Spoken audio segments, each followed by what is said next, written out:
Alright, welcome to Operation End Times. I'm Ben Hellestead, your Jedi warrior for Jesus. Today is Sunday, October 30th, 2011. We're about a month into the final week, the 70th week of the End Times. And of course, there's always tribulation. Every day of your life, there could be tribulation. But now, we're in that 7-year window. So we're looking at the events that have been laid out, specifically in the Bible, in Revelations. But it's pretty much all throughout the Bible, pointing and looking towards the end times. So, what I'm doing is I'm looking at real-time events, the news, the daily news, and trying to look into the near-term future of what seems to be developing. But another tool that I've added to my arsenal is basically I think there's two words you could use for it, either astrology or I think there's like cosmology or something like that. But it's also kind of like the horoscope, but it's signs in the heavens and the zodiac.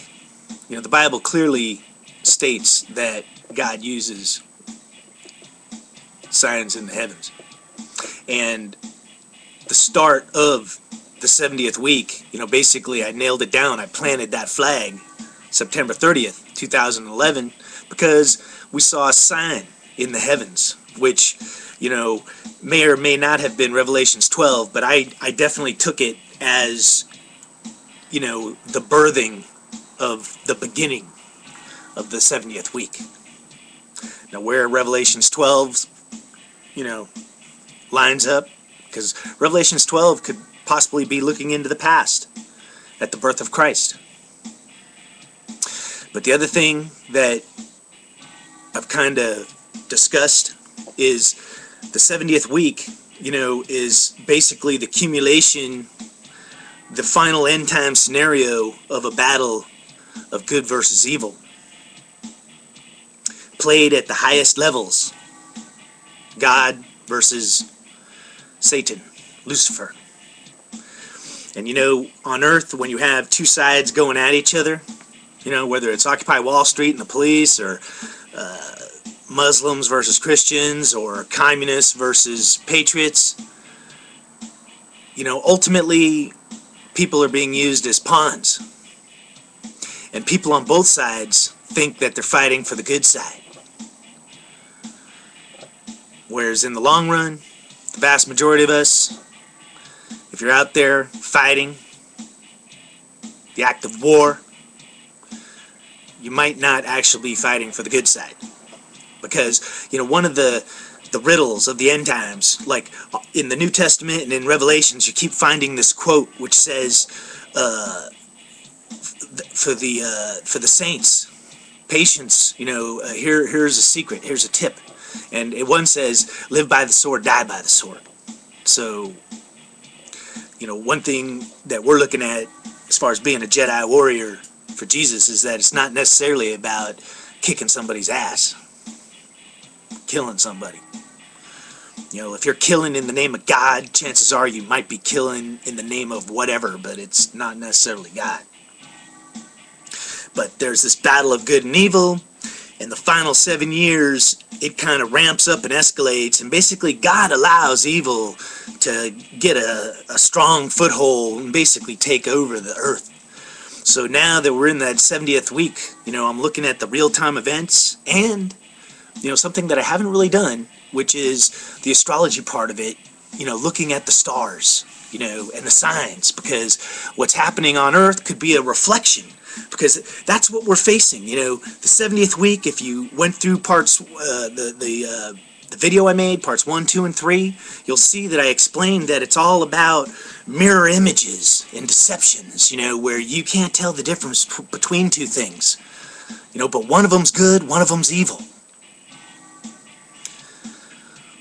So even the signs in the heavens, same concept. You could read it both ways, as a good sign or a bad sign. And sometimes it actually fulfills both sides, good and bad signs. So, we're kind of in the first day, the first year of the final 70th week. And, once again, I kind of also said, we're looking at the 4 horsemen, because that's one of the initial prophecies as the seals are undone by the Lamb who's found worthy. So I'm looking up in the skies, and I'm using a program, Stellarium. And, if anybody knows who the hell made Stellarium, because I was trying to find that on the internet, and I couldn't really figure it out. But here's a program that just kind of lets you look at what's going on in the heavens. It's an open sourceware program, but who's the mysterious creator of Stellarium? But in the night skies, Jupiter's been brighter than ever. It's in opposition to the sun, which almost signifies a battle in itself, the sun versus Jupiter. But it's in opposition, and it's brighter than ever. But in the night sky, Jupiter is hanging there right at the foot of Aries and on the head of Cetus, the beast rising from the sea. So it's almost straight out of the Bible, where you got, he shall crush your heel, but you shall crush his head. The battle of good versus evil, the ram, the lamb, God in the middle. Who do people believe is God? Whose side you on? The mirror reflection. And the other thing I was looking at on Stellarium was the constellation of Leo, because that kind of represents Christ, and there's a star, Regulus, which is the king star, and the constellation of Leo. But when planets line up in Leo, it kind of points to stuff too. So as of last night, Mars is in the constellation of Leo, right in the front of Leo, like it's in the near-term future, ready to happen. So to me, I'm looking at that constellation, and it's kind of like a reading of the 4 horsemen, because Leo and Regulus, the king star, could represent the rider in white who comes to conquer. And who that is, I think it's more of a concept, or that conquering is happening, but I've pegged some names to it. Obama, or President Assad of Syria. But if you look at conquerors, there are other conquerors. Who's conquering, who's controlling Iran, and there's Russia and Vladimir Putin and China as well. But out in front of the constellation of Leo was the planet Mars, which symbolizes war, which is the 2nd horseman, with the red sword. And, to me, we're kind of drawing parallels, but, we're talking Russia and Vladimir Putin possibly coming back into power early next year. And also Iran kind of is represented by a lion in the Middle East. So, everybody can see it coming, which is war, World War III. The 2nd of the horsemen. And they could be sequential, 1, 2, 3, 4, the white horseman, the red horseman, the black horseman, the pale horseman, but I actually think they're kind of simultaneous, all kind of happening at once, because things are in motion. Sinister forces are aligning. And once again, creating the new dynamic, which is the rising of the beast, and evil getting a foothold and taking control of things on Earth. So anyway, that's kind of how I'm seeing things as they currently line up. And of course, we got volcanoes and earthquakes and flooding. We just had a blizzard on the East Coast. A blizzard in October. Over 1 foot of snow. I think it all is, once again, a sign of the times changing, of the battle in heaven, the battle of good versus evil, of Satan's arrival and evil, manifesting itself, and sinister forces aligning. So now's the time. If you're going to be a Jedi warrior for Jesus, figure out what you need to be doing. What's the game plan?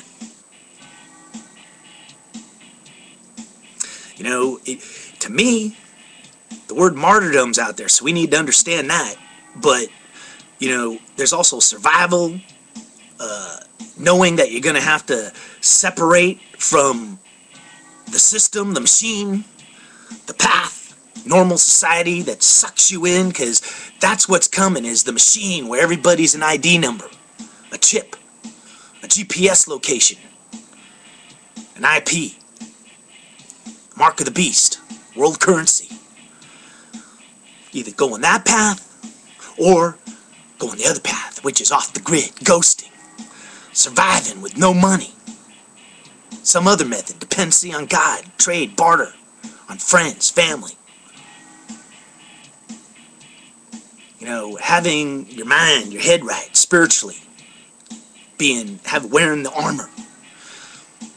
And once again, we'll understand, you know, what that martyrdom thing's all about. But that's on the rise too. You know, in Egypt, and the tensions between Christians and Islam has never been greater. You know, in Syria, a lot of that going on. Whole Middle East, total dynamic. You know, it's religiously based, believe me. People clunking heads, they're all thinking God's motivating them. Not a good sign. Alright, this is Ben Hellstead, Operation End Times. Just a little update on what's going on, the enemies, good versus evil. You know, we're still trying to figure out exactly who is evil. But what we know is, if you got just a crowd of people all fighting, going crazy in the streets, evil's on both sides. It's just pure evil out there, you know. Sanity is everybody calming down, the voice of reason, thinking things through, talking things out. Patience versus the mindless mob. Something to think about. Alright, keep thinking positive. Till next time.